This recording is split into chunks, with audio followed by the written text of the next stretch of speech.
biyya Itoophiyaa jedhamtu keessatti lafee dugdaa dinagdee biyyattii ta'uun kan beekamtu naannoo Oromiyaati. Naannoon tun qabeenya uumamaa hedduun badhaatuudha. Lafa diriiraa, sulula, tulluuwwanii fi gaarreewwan qalbii namaa hawwatu qabdi. Laggeen, haroowwanii fi fincaa'aawwan naannicha keessatti argaman turistoota hawwachuun madda galii biyyattii ta'uun tajaajilu. Bineensotni bosonaa biyya Itoophiyaa jedhamtu qofa keessatti argaman kanneen akka niyaalaa fi jeedala deemtuu naannicha keessatti argaman bohaartii turistootaati. Qilleensa jireenya ilma namaaf mijaawaa ta'e qabaachuun naannoo Oromiyaa lafa jireenya ilma namaaf mijooftuu taatee uumamte ta'uu bira dabree jannata addunyaa nama jechisiisa. Oromiyaan caaseffama mootummaan godinoota 20 fi bulchiinsa magaalotaa 12 kan qabdu yoo ta'u, godinoota Oromiyaa keessaa tokko godina Baaleeti. Godinni Baalee qabeenya uumamaa hedduu qabdi. Hawwataa turistootaa ta'uun akka madda galii biyyattii guddaatti kan beekamu paarkiin gaarreen Baalee godina kana keessatti argama. Iddoowwan seena qabeessa uumamaa fi namtolchee ta'an kan akka Dirree Sheek Huseen, Holqa Soof Umar qabeenya godina kanaati. Godinni Baalee lafa qonnaa bal'aa kan qabduu fi oomishni qonna isii irraa argamu godinicha irra dabree guutuu biyyatti akka soorutu himama. Dammii aanota gammoojjii godinicha irraa argamuu fi dhadhaan saawwan hawaasa Baalee irraa dhiyaatu kennaa guddaa godinichaati. Godina qabeenyi isii hawaasa sooree alagaaf hafutu hardha beela'ee waan nyaatuu fi dhuguu akka dhabetu oduu gaddaa onnee nama cabsu ta'ee toora miidiyaalee hawaasaa dhuunfate.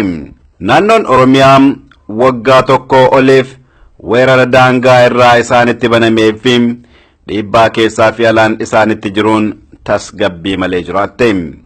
Weerarri daangaalee godinoota Oromiyaa 5 fi aanota 14 irratti xiyyeeffachuun waggaa tokko oliif gaggeeffamaa ba'e aanota gammoojjii godina Baalee hedduu rakkoo hawaasummaa fi diinagdeef saaxileera. Weerarri godinoota Harargee lamaan keessatti hawaasa Oromoo araddoota hedduu keessaa buqqise. Godina Baalee aanota hedduu keessaa lammiilee Oromoo kumootaan lakkaa'aman qe'ee fi qabeenya isaanii irraa buqqisus.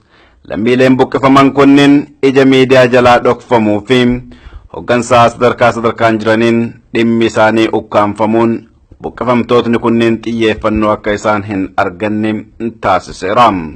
Sababa xiyyeeffannoo argachuu malan dhabuutiinis rakkoo beelaa, dheebuu fi fayyaa yeroo dheeraa keessummeessaa turanis qaama isaanitti birmatu hin arganne. Godinichatti aanaaleen gammoojjii weerara humna addaa keessummeessaa ba'an qe'ee fi qabeenya isaanii irraa humna weerartootaan dhiibamanii kiiloomeetira 80 ol fagaatanii argamu. Kiiloomeetira 80 deessanii jiranii jechuudha. Bakkeetti dhalatanii bakkee duraan jiraatanii fi bakkee qabeenya qaban sanirraa kiiloomeetira 80 baqatanii magaalaa Daawwee Saraaf jedhamtutti argamu. Qabeenyi isaaniillee uffata ofirraa qaban malee akkuma takka fakkeenyaaf namoonni jaala gammoojjii jaala re'ee hoolota akka qaban ni jiru. Kana hundayyuu tokkicha osoo fudhatiin warra keessaa baqatee gadeetti hin jiraatu jechuudha. Aanaaleen kunniinis aanaa Madda Olaabuu, Daawwee Sarar, Daawwee Qaachan, Sawween, Beeltuu, Dalloomannaa, Laga Hidhaa fi kanneen biroo akka jiranii fi hawaasni buqqifaman kunneen yeroo ammaa haala yaaddessaa keessa akka jiran jiraataan naannicharraa dubbifne yaada isaanii laataniiru. Kitaabaalee gammoojjii karaa gammoojjii rakkinni guddaa jira.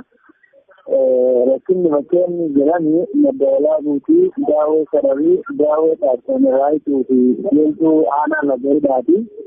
Kanneen keessaa immoo sirriitti rakkina guddaa keessa kan jiru aanaa Laga Hidhaa yookiin Addeellee fi Daawwee Sarareetti.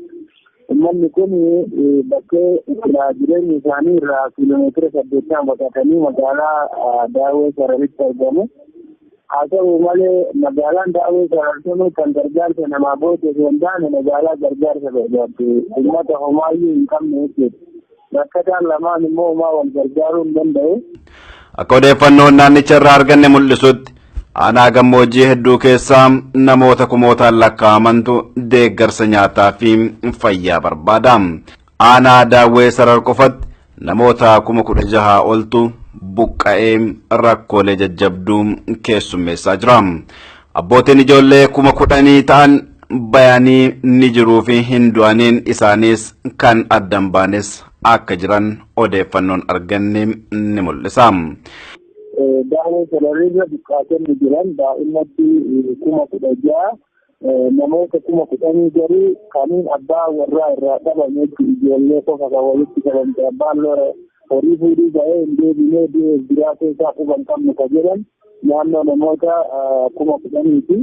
16,000 ammoo maatii abbaa ijoolleetii fi haadha ijoollee warra ta'anii jechuudha. Aanaa Lagaydhaattis lakkoofsa buqqaatotaa aanaa daawwee qaachan kanaa gadi hin taanetu jira. Aanaa Lagaydhaa magaalaa Addeellee keessa warra jiranidha. Achi immoo kan jiru namoota buqqaatota 21,000 jedhama. Isas miidhagee argine irraa namoonni hedduun biyyi isaan akka Oromootti illee nu iyyaa jedhanii. Lammiileen Oromoo buqqaanii qe'ee fi qabeenya isaanii irraa fagaatanii aanaalee gammoojjii garaagaraa keessa jiran kunniin rakkoo beelaatiin alattis rakkoo fayyaa hedduus qabu. Dhukkuboota haala jireenya isaan keessa jiran irraa dhufanii fi wal waraansa keessatti madoowwan humna weerartootaan miidhaman yaala dhabuudhaan rakkataa jiru.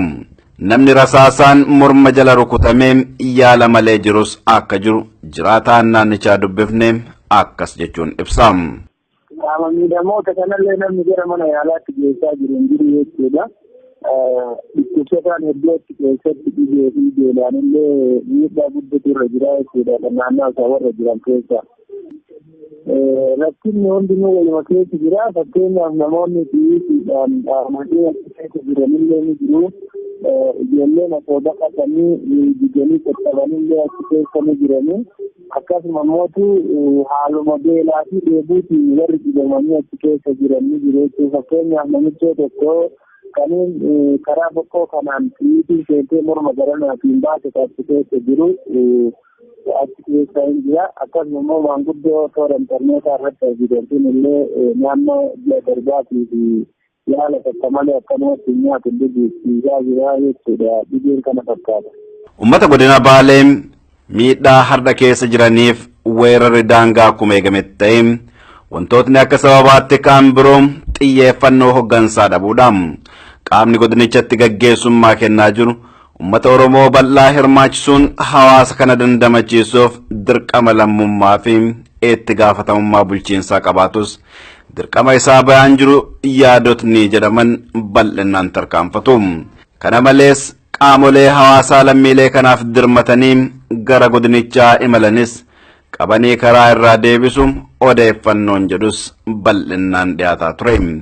Nutis odeeffannoo hawaasa keessaa walitti qabanne adda baafachuuf gara bulchaa godina Baalee obbo Abdulqaadir Huseenitti bilbilee turre. Yaalii hedduun boodas carraa isaan dubbisu arganne. Akkam ooltan dhagaa? Bulchaa godina Baalee obbo Abdulqaadir Huseeni? OMN irraas ni bilbila Oromiyaa Miidiyaa Neetwork. Gaariidha. Mee rakkoo uummata aanaalee godina gammoojjii Baalee hedduu keessatti uummatni Oromoo sababa weerara daangaatiin buqqa'an rakkoo hamaaf saaxilamanii jiru. Rakkoo beelaattu jira. Deeggarsi qaqqabaan jiru. Waan kana maal beektanne? Baay'ee galatoomaa. Akkuma beekamu manni daangaa irraa buqqa'ee jiran beekama. Naannoo akkanii keessa jirus kan naannoo Somaalee keessa jirus asii deebi'ee daangaa irratti gargaarsi godhamaafii jira. Gargaarsi godhamaafii jiru kun gargaarsi karaa mootummaatiinis karaa uummataatiinis godhamaa jira. Jiraata naannichaa nuti dubbisne immoo deeggarsi hawaasaa dhaqqabaa jiru gahaa akka hin taanee fi ammas dirmannaa biroo akka barbaadu ifatti kaasaniiru. Gargaarsa akka isaan barbaadanitti bira gahaan jiru namni 15tti ji'aatti fa'aa deemee kuntaala dhibboota makiinaa takka fidaafi immoo maangoonis akka isaan. Godina kana keessatti fooleen haaromsaa fi miiraantummaa uummataa dhabuun hoggansa kana bira akka jiru komii bal'aa irra deddeebiidhaan dhagahamuudha. Hawaasa ofii isaanii hogganan adeemsa baratame keessaa ba'anii daandii haaromsaa irratti hoogganuu waliinis wal qabatee rakkoo bal'aatu jira. Dhimma kanaanis wal qabatee obbo Abdulqaadir gaafii gaafanneef deebii kana nuuf laatan. Mee kanaan alattis akka odeeffannoo yeroo garagaraatti nu dhaqqabutti hawaasni uummata kana kan dandamachiisuu hin danda'amu akkuma muuxannoo godinoota biroo hawaasa Oromoo iddoo garagaraa jirutu walitti dirmatee hawaasa kana jiraachisuudhaaf yaalii godhaa jira. Adeemsa kana keessatti immoo wanti godina Baalee keessatti warra deeggarsa qabatanii deeman mudatu adda simannaan hin godhamu inumayyuu ija keessa karaa deebisu wanni jedhu kun bal'inaan kanaan alattis godinni kun haaromeen jiru fooliin haaromsaas irraa hin dhahu wanni jedhu kunis dabalataan irra deddeebiidhaan kanaaf isin deebii maal qabdu? Baay'ee gaariidha kun yaa'u ummata kana gargaaruudhaaf wanni dhugaan jiru dhaqachuun qabu. Uummanni akkuma jedhame godina fi magaalota adda addaarraa dhufanii kan gargaaraa jiru. Kana keessatti simannaa uummata kana keessatti uummanni magaalaa Baalee, uummanni aanolee isaan deeman xiqqaa guddaa dargaggeessi jaarsoleen hundi isaa ba'anii simataa jiru. Amma ammaatti deeggarsa godina kanaaf dhufu namni gargaarsa kana walitti guuree dhufee simatamuu dhabees yookiin immoo bakka dhimma hin deemtan jedhamee qaamni dhoowwamuuf tokkoyyuu hin jiru. Kun baay'ee rakkoo hin jiru. Kan haaromsaa wal qabatee jedhani Ijada yeroo darbe haaromsaa wal qabatee rakkoo jira jedhamee sababa adda addaa keessatti naannoo bulchiinsa gaariitiin wal qabatee yeroo dheeraa pirojektoota dhaabbatanii wal qabatee bakka guddaa ture kun laallamee karaa mootummaatiin akka waliigalatti yeroo ammaa kanatti jedhanii isa haarawaan ijaaramee jira jechuun danda'ama. Bulchaan godinichaa rakkoo qabatamaa godinicha keessa jiru madaalaa isaan laalanii deebii madaalaa kennuu baatanis dhugaan qaamoleen rakkoo lammiileen humnaa weerartootaan lafa isaanii irraa buqqafaman keessa jiran haalaan yaaddessaa akka ta'e irra deddeebiin dhagahamaa jira. Nutis rakkoolee godina kana keessatti yeroo garagaraatti dhagahamu gabaasaa turrus deebiin bulchaa irraa arganne kan hawaasni kaasaa jiraniin faallaadha. Lammiilee Oromoo qeefi qabeenya isaanii irraa buqqafamanii haala gaddisiisaa keessa jiran kana keessaa fi alaa dirmannaa hatattamaa gochuun daraan barbaachisaa qofa osoo hin taane murteessaadha. Walumaa galatti lammiilee Oromoo qeefi qabeenya isaanii irraa buqqafamanii haala gaddisiisaa keessa jiran kan keessaa fi alaa dirmannaa hatattamaa gochuun daraan barbaachisaa qofa osoo hin taane murteessaadha. Godinni Baalee kan yeroo ammaa beela rakkoo fi gadadoon maqaan isii waamame biyya goototni dungoo qabsoo bara dukkanaa san keessa qabsiisan kan akka jeneraal Waaqoo Guutuu, Haaji Adam Saaddoo, Koloneel Haaji Aliyyii Cirrii, jeneraal Hussein Bunee, Adam Jiloofaa keessaa burqan warra sirna nafxanyaa san keessatti ilaalcha hin danda'amu jedhame akka danda'amu qabatamaan agarsiisuun qabsoo dhalootni hada geggeessaaru kanaaf bu'uura buusan keessaa bayanidha. Ilmaan isaanii har'as amaanaa abbootii isaanii fudhachuun weerara daangaa shiraan naannoo Oromiyaa irratti baname ofirraa qolachuun kufanii osoo kuffisan birmannaa fi deeggarsa dhabuun akkasumas dhiibbaa humnaa oliin qe'ee fi qabeenya isaanii irraa buqqifaman deeggarsa dhabuun haala suukaneessaa isaan keessa jiran kana goototni qabsoo nu dhaalchisanii dabran osoo ka'anii ijaan nu arganii maal nuun jedhu laata? Nuti hoo deebii maal qabnaaf? Kanas ta'ee san ummatni Oromoo guutuu Oromiyaa keessa jiru keessaa fi alaas ummata xiyyeeffannaa miidiyaa dhabuun rakkoo hamaa keessummeessaa ture bira dhaabbachuun dandamachiisuu qabaan dhaamsa qophii kanaati. Horaa bulaa.